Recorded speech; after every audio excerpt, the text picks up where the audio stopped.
Hello friends, मेरा नाम है पुनीत और आज हम पढ़ने वाले हैं रोमांस के बारे में। इसको रोमांस भी पढ़ते हैं और रोमांस भी पढ़ते हैं, दोनों ही सही हैं। तो रोमांस का जो मीनिंग होता है ये प्रेम प्रसंग या प्रेम लीला, यदि इसका सही में हिंदी मीनिंग किया जाए तो ये रहता है। चलिए इसके बारे में पढ़ते हैं। कुछ लाइनें लिखी हैं मैंने, साथ में हिंदी वर्ड्स मीनिंग्स भी लिखे हैं, तो वो भी आप देख सकते हैं। Romance is a feeling. Romance जो है, इज़ यानी कि है, अ फीलिंग यानी कि एक भावना है। ऑफ यानी कि किसकी ये भावना है? एक्साइटमेंट।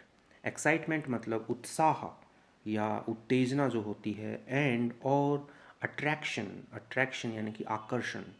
तो ये उत्साह और आकर्षण की क्या है? एक भावना है। Between.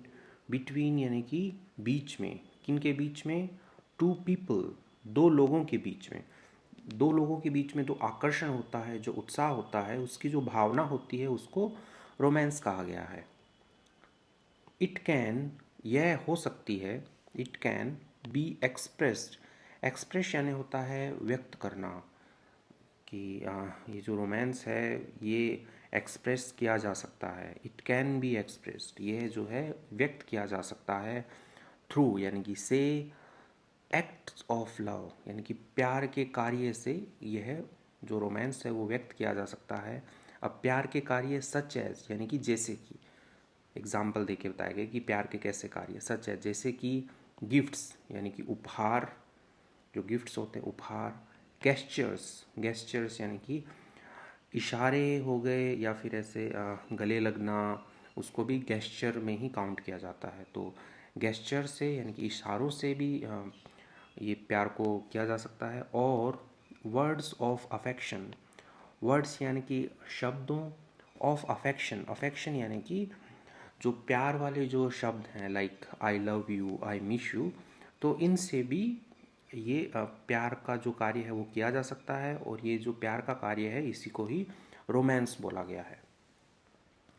Romance can strengthen, romance जो है, जो प्रेम लीला है, कैन सकती है, स्ट्रेंथन, स्ट्रेंथन यानी कि मजबूत।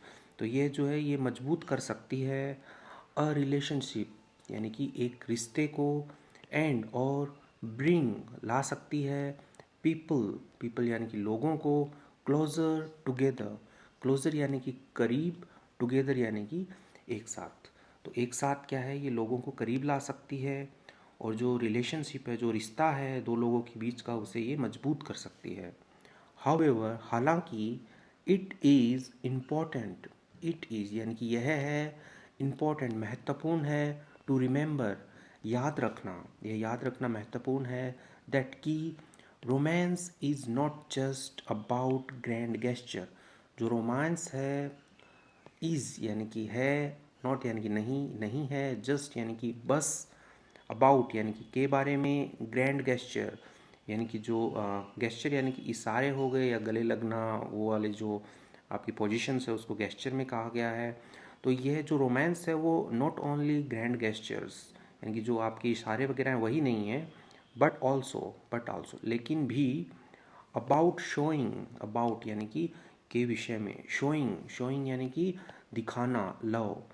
तो यह ओनली आपके ग्रैंड गेस्चर नहीं है, जो रोमांस है वो आपका प्यार भी दिखाता है। एंड और अप्रिशिएशन, अप्रिशिएशन यानी कि सराहना या प्रशंसा, प्रशंसा करना। इन स्मॉल वेज, इन यानी कि में, स्मॉल यानी कि छोटे, वेज यानी कि तरीकों से, एवरी डे, एवरी डे यानी प्रत्येक दिन। जो प्रत्येक दिन आप सराहते हो अपने पार्टनर को या उनकी प्रशंसा करते हो और उनके बारे में आप जो प्यार शो करते हो, वह भी रोमांस का ही पार्ट है। ओनली सिर्फ गेस्चर नहीं, गले लगना ही प्यार नहीं है, रोमांस नहीं है, उनको सराहना भी रोमांस में आता है। तो इसी के साथ ही रोमांस का छोटा सा टॉपिक है कंप्लीट होता है। यदि आपको कोई बोले कि रोमांस के ऊपर 4 लाइनें बोलो, तो आप ये लाइनें बोल सकते हैं।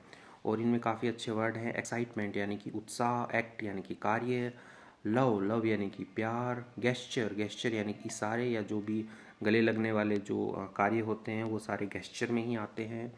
अफेक्शन, अफेक्शन यानी कि प्रेम। स्ट्रेंथन यानी कि मजबूत करना, स्ट्रेंथन मजबूत करना। रिलेशनशिप यानी कि संबंध। क्लोज़र, क्लोज़र यानी कि करीब, जो आपके करीब लोग होते हैं, क्लोज़र फ्रेंड जिनको बोला जाता है, करीब मित्र, तो वैसे ही क्लोज़र है। ग्रैंड, ग्रैंड यानी कि महान या भव्य। अप्रिशिएशन, अप्रिशिएशन यानी कि सराहना, प्रशंसा करना। स्मॉल यानी कि छोटा। एवरीडे, एवरीडे यानी कि हर दिन। तो इसी के साथ वर्ड मीनिंग्स भी कंप्लीट होते हैं। आपको ये वीडियो कैसा लगा आप मुझे कमेंट सेक्शन में बताइए। आप नए हैं तो इस चैनल को सब्सक्राइब कीजिए। Thank you.